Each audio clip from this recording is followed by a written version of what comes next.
आज मैं जो कहानी आपको सुनाने जा रही हूँ उसकी खासियत ये है कि इसे एक 16 वर्षीय किशोर हर्षपाल ने लिखकर मेरे पास भेजी है और रिक्वेस्ट की है कि मैं उनकी कहानी ज़रूर सुनाऊँ।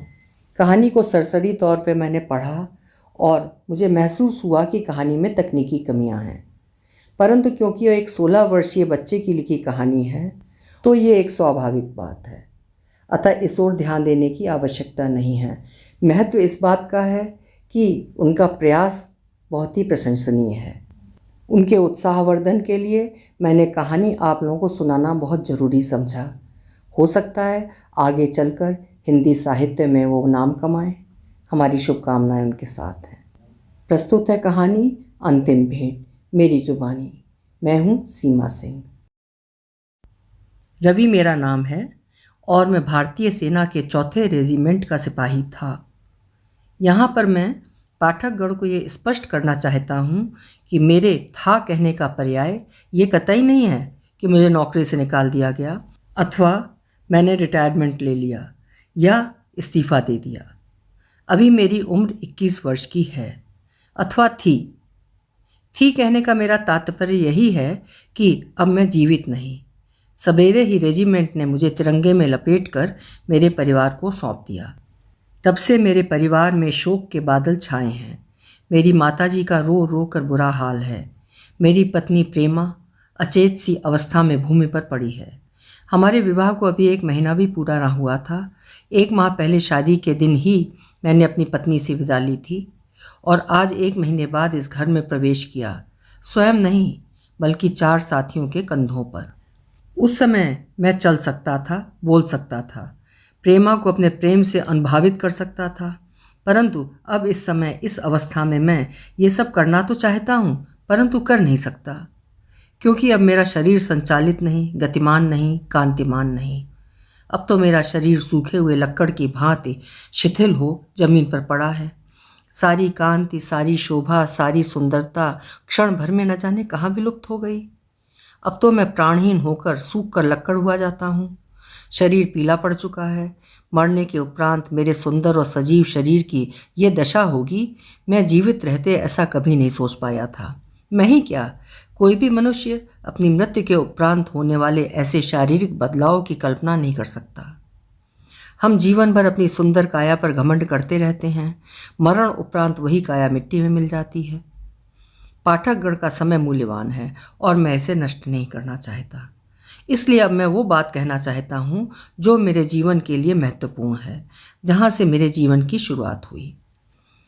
आप ये तो पहले ही जानते हैं कि रवि मेरा नाम है। अब मेरे जन्म के बारे में सुनिए। मेरा जन्म पंजाब के लोनावाला गांव में हुआ था। ये पंजाब के अमेठी ज़िले का एक गांव है। यहाँ की सुबह निराली है।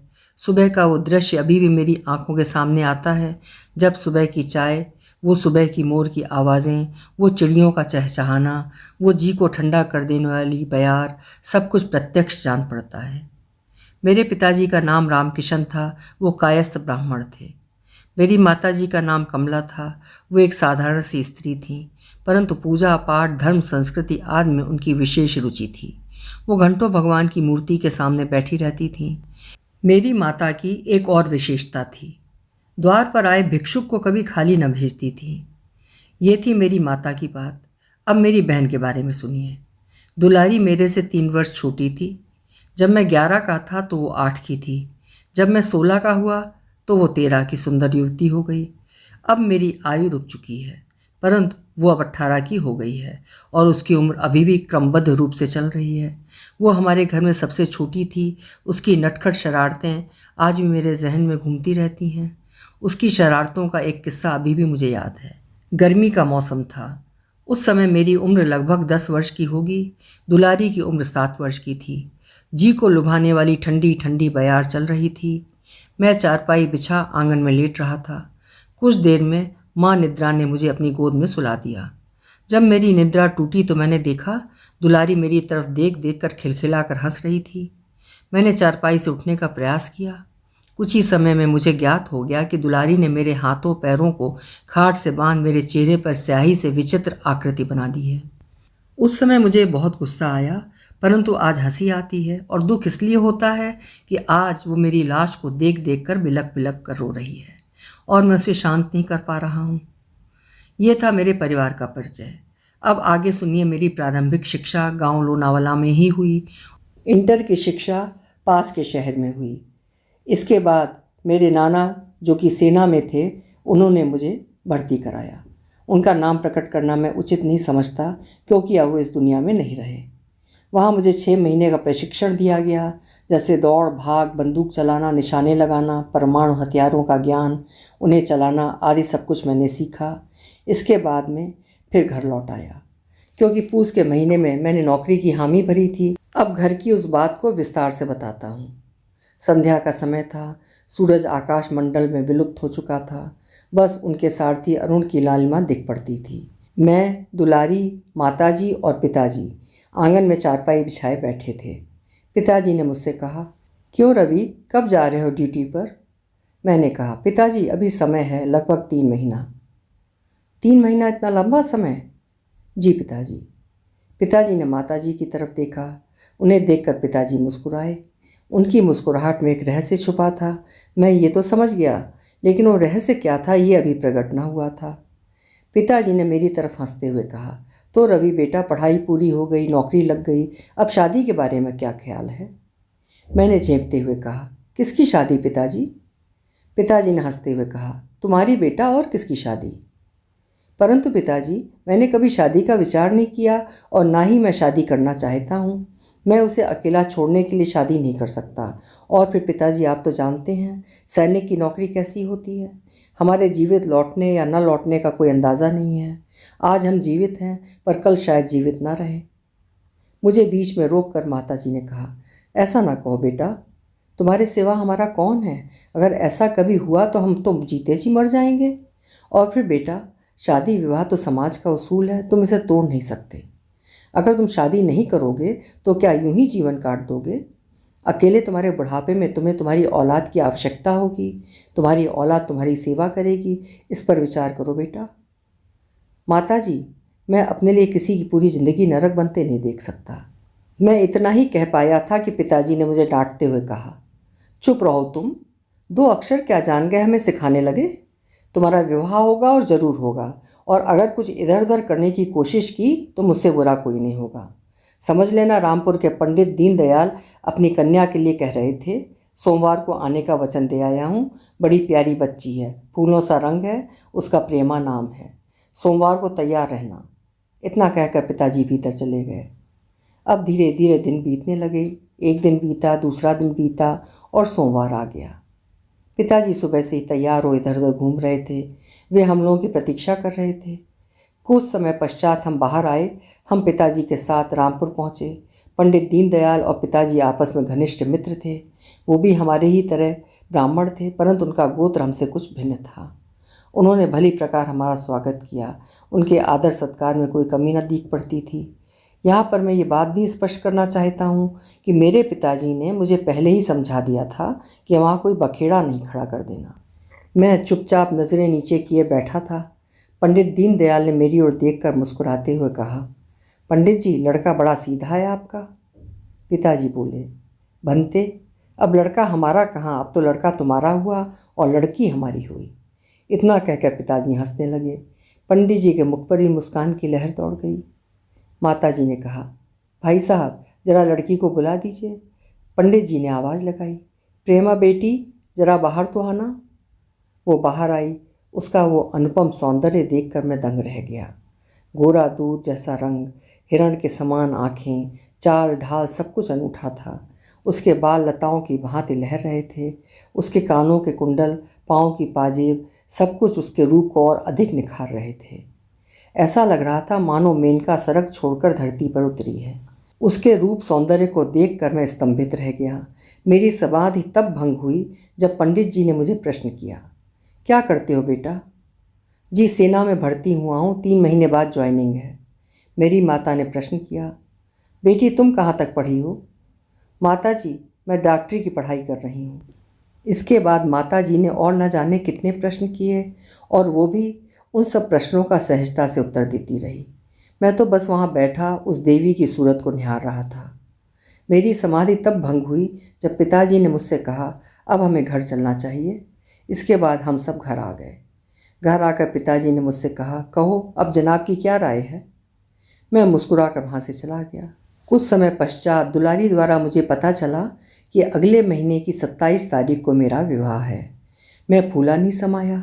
अब एक एक दिन भारी हो गया। मैं इस बात को भी स्पष्ट करना चाहता हूँ कि इसके बाद प्रेमा से मेरी और कई भेंट हुई और हम दोनों एक दूसरे से प्रेम करने लगे। धीरे धीरे दिन बीते, महीना बीता और शादी का दिन आ गया। मैं आज बहुत खुश था। सवेरे से ही घर में विवाह की तैयारियां होने लगीं। घर आंगन सब जगह सगे संबंधी रिश्तेदारों की चहल पहल थी। बड़ी धूमधाम से मेरा विवाह हुआ। संध्या समय की बात है।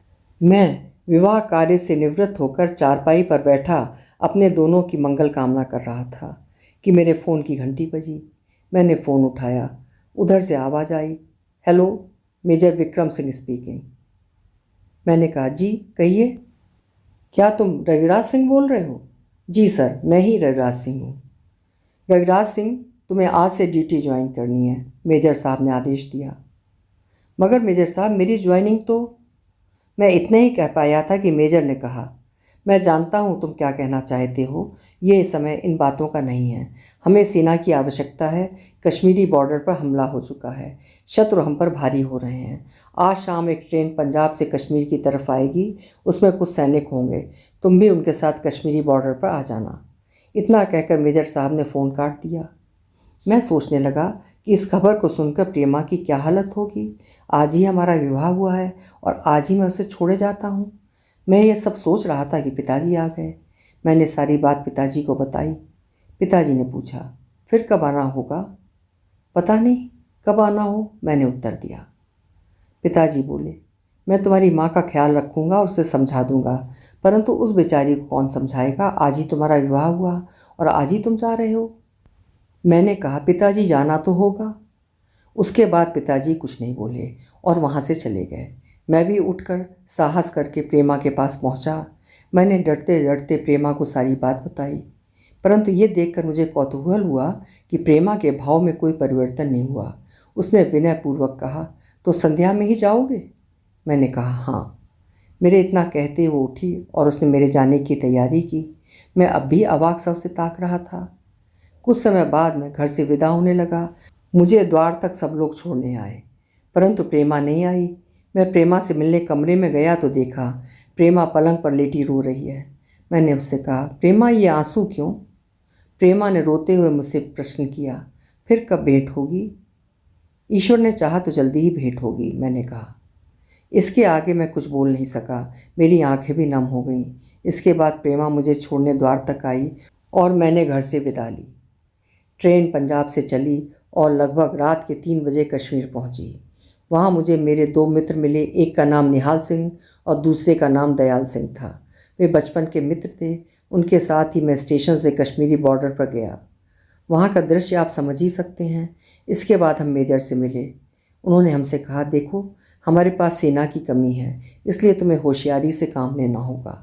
तुम तीनों सेना की एक टुकड़ी लेकर पश्चिम का मोर्चा संभालो। इसके बाद मुझे निहाल सिंह और भाई दयाल सिंह को पश्चिम के मोर्चे पर खड़ा कर दिया गया। हम केवल 18-20 लोग थे। हम लोगों ने सारी रात शांतिपूर्वक बिताई, परंतु सूर्य की लालिमा के साथ हम पर काले बादल छाए। सुबह होने में कुछ देर थी। अभी थोड़ा अंधेरा ही था। शत्रु ने हम पर हमला कर दिया। हमने भी अपने हथियार तैयार कर लिए। दोनों तरफ से गोली की बरसात होने लगी। हमारे साथी भी धीरे धीरे मरने लगे। कुछ देर बाद लड़ाई समाप्त हो गई। मैं, निहाल सिंह, भाई दयाल सिंह, बस हम तीनों ही जिंदा बच गए थे। उस भीषण लड़ाई में लाशों के ढेर लग गए। चारों तरफ खून की नदी दौड़ पड़ी। जब हम अपने कैंप में जाने लगे तो एक शत्रु जो अधमरी अवस्था में तड़प रहा था, उसने पीछे से मेरे ऊपर गोली चला दी। बेशर्म गोली मेरे सीने को पार कर गई। ये देखते ही मेरे दोनों मित्र घबरा गए। उन्होंने एक खाली बंदूक उठाई और उसके सिर पर दे मारी। मैं तड़प तड़प कर वहीं शांत हो गया। मैं भूमि पर गिर पड़ा। ये सब देखकर मेरे मित्रों की आंखों से आंसू गिरने लगे। मेरी हालत अब बहुत नाजुक हो चुकी थी। मुझे अब लगने लगा कि मेरा बचना कठिन है। मैंने अपने मित्रों से कहा, बंते, तुम दोनों ने मेरे कदम कदम पर मेरी सहायता की है। जीवन के इस अंत समय में मैं तुम्हारा आभार व्यक्त करता हूँ। तुम्हारे जैसा मित्र प्रत्येक मनुष्य के साथ हो। जीवन के अंत में मैं तुम्हें एक कार्य सौंपे जाता हूँ। घर जाकर प्रेमा से कहना कि वो हमारी अंतिम भेंट थी और मेरे परिवार का ख्याल रखना। इतना कहते ही मैंने भाई दयाल सिंह की गोद में अपने प्राण त्याग दिए। भाई निहाल सिंह ने रोते हुए मेरी आंखें बंद कर दी। यही मेरे जीवन का अंत हुआ। इसके बाद मेरे शरीर को तिरंगे में लपेटकर ताबूत में रखकर मेरे घर भिजवाया गया। घर जाकर निहाल सिंह ने मेरा संदेश प्रेमा को दिया। तब से वो अचेत पड़ी है। उसका चित्त ठिकाने नहीं है और मैं अभागा उसे समझा नहीं सकता। मैं उससे बात करना चाहता हूँ, कहना चाहता हूँ कि प्यारी मुझे क्षमा करना, मैं तुम्हें कोई सुख ना दे सका। इस नश्वर संसार में तुम्हें अकेला छोड़ जाता हूँ और ये भी कि अपना ख्याल रखना, क्योंकि अब तुम्हारा पति तुम्हारे पास नहीं है। मैं तुम्हारे पास नहीं हूँ। अब मैं जाता हूँ। अब मैं तुम्हें छोड़ जाता हूँ। अब हम कभी ना मिलेंगे, क्योंकि वो हमारी अंतिम भेंट थी। अभी आप सुन रहे थे 16 वर्षीय किशोर हर्षपाल की लिखी हुई कहानी अंतिम भेंट। कहानी लेखन का उनका प्रयास कैसा लगा या कहानी आपको कैसी लगी, अपने विचार कमेंट सेक्शन में ज़रूर लिखिएगा। कल फिर मिलेंगे। आपका समय शुभ हो।